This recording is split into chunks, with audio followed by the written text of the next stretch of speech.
Bismillahirrahmanirrahim. Assalamualaikum warahmatullahi wabarakatuh. Sahabat Dokter Tifa, dimanapun Anda berada, saudara-saudaraku sebangsa dan setanah air. Hari ini saya akan mengajak Anda untuk membahas suatu penyakit yang akhir-akhir ini banyak dibahas di media dan sosial media oleh para netizen. Karena merujuk kepada studi kasus, tanda dan gejala yang dialami dan dilihat oleh kita semua. Apa yang saya sampaikan sama sekali tidak mengurangi rasa hormat kepada penderita autoimun. Ini adalah sebuah kajian atas studi kasus secara individual, bukan general. Tetapi pelajarannya bisa kita jadikan sebagai hikmah bersama. Pendalaman ilmiah autoimun berat dan agresif.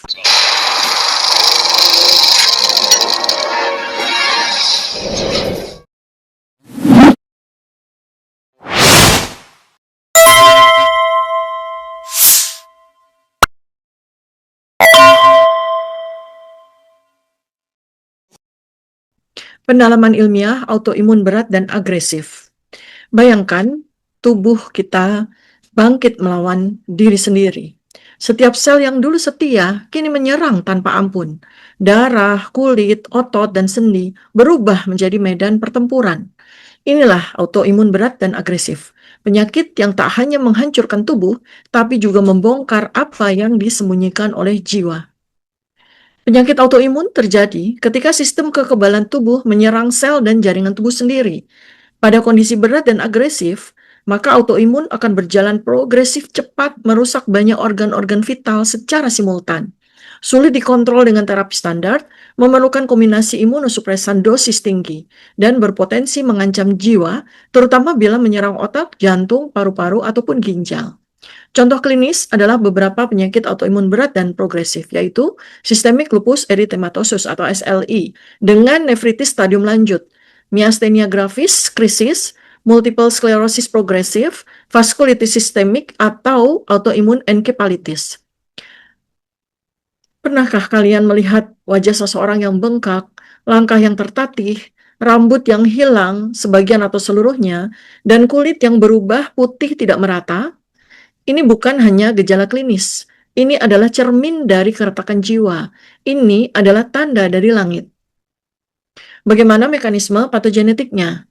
Jadi terjadinya kerusakan sistem toleransi imun. Sel T dan B tidak lagi mengenali diri sebagai kawan. Terjadi autoantibody destruktif, di mana penyerangan sel beta pankreas dan sel saraf mielin atau sel-sel endotel. Terjadilah badai sitokin atau cytokine storm, terjadi lonjakan interleukin 6, TNF-alfa, IFN gamma, dan kemudian terjadilah peradangan yang meluas. Dan kejenuhan sistem regulasi imun, regulatory T-cells lelah dan gagal menekan inflamasi. Maka dalam tubuh manusia yang mengalami autoimun berat dan progresif, sel T membabi buta menghancurkan jaringan sehat.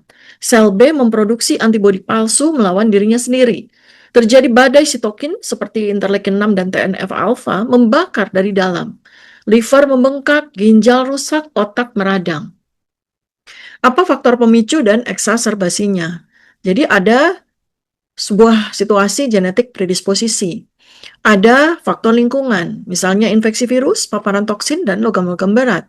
Ada stres psikologis kronis yang terbukti memperburuk flare autoimun. Dan ada juga makanan dan mikrobiota usus, di mana dia tinggi lektin, gluten, dan ketidakseimbangan gut mikrobiota yang meningkatkan kebocoran usus atau leaky gut. Dan inilah yang memicu autoimun. Bagaimana manifestasi klinis dari autoimun yang berat dan agresif? Jadi tanda-tanda dan gejalanya adalah alopecia totalis. Jadi rontok seluruh rambut kepala dan tubuh akibat sel T merusak folikel.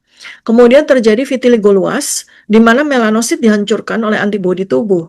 Melanosit itu adalah sel menghasilkan warna coklat pada kulit tubuh manusia, sehingga kulit kehilangan pigmentasinya, artinya terjadi vitiligo. Tampak kulit menjadi keputih-putihan di beberapa tempat.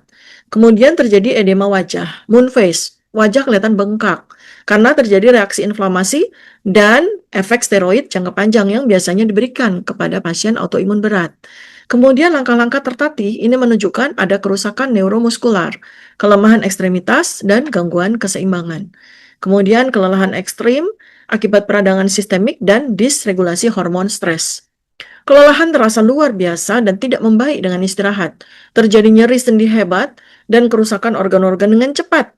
dan tampak gejala neurologis. Terjadi kejang-kejang atau tremor, kemudian kelemahan otot berat, dan kemungkinan besar terjadi halusinasi pada tahap berikutnya.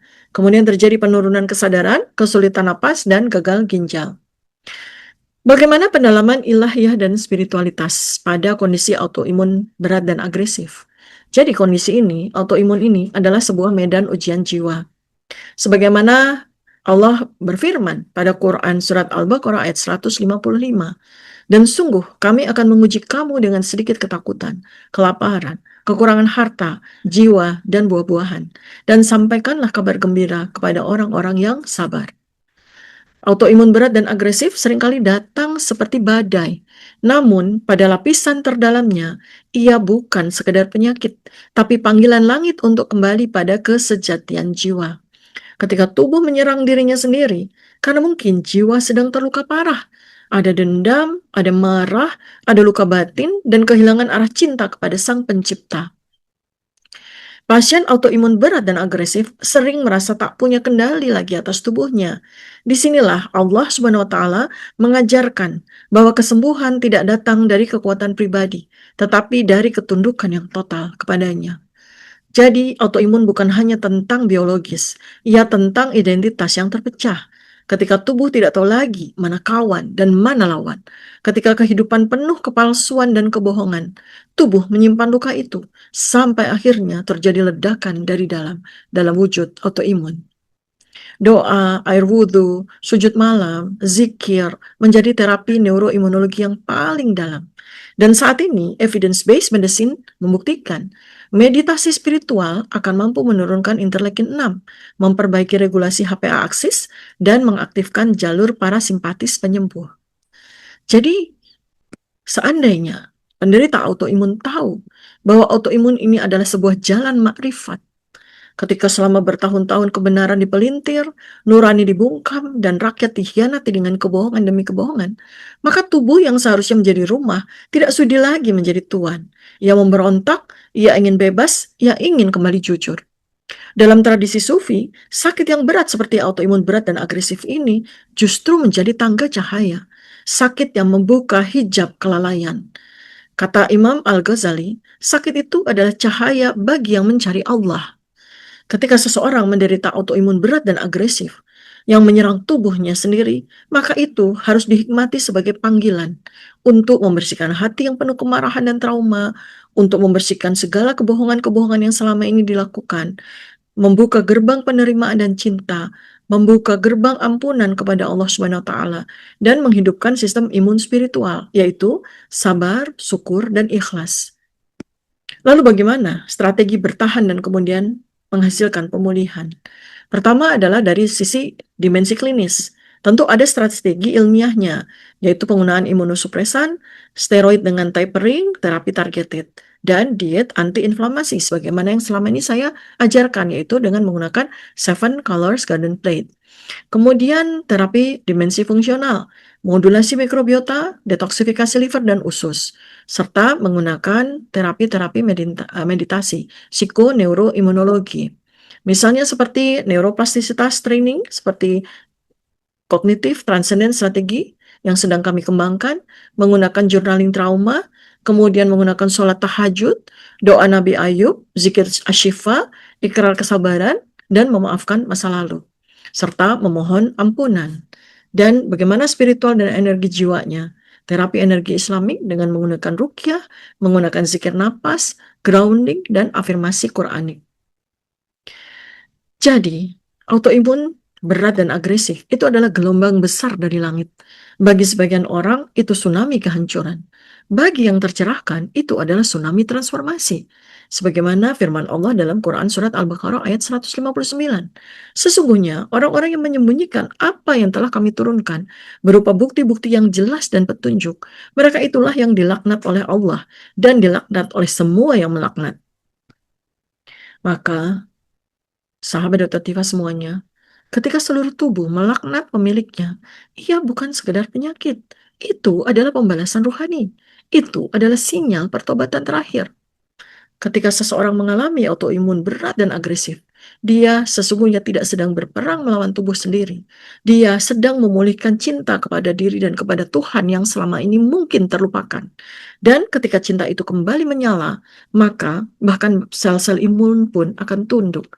Sebagaimana firman Allah dalam Quran surat Al-Insyirah ayat 6. Sesungguhnya bersama kesulitan ada kemudahan. Dan kini kita saksikan bersama langkah yang tertatih, tatapan yang kosong, tubuh yang perlahan lumpuh, seolah bumi menolaknya dan langit mencabut restunya. Apakah ini hanya penyakit atau pesan dari Tuhan agar yang bersangkutan harus mendengar dan melakukan pertobatan? Assalamualaikum warahmatullahi wabarakatuh.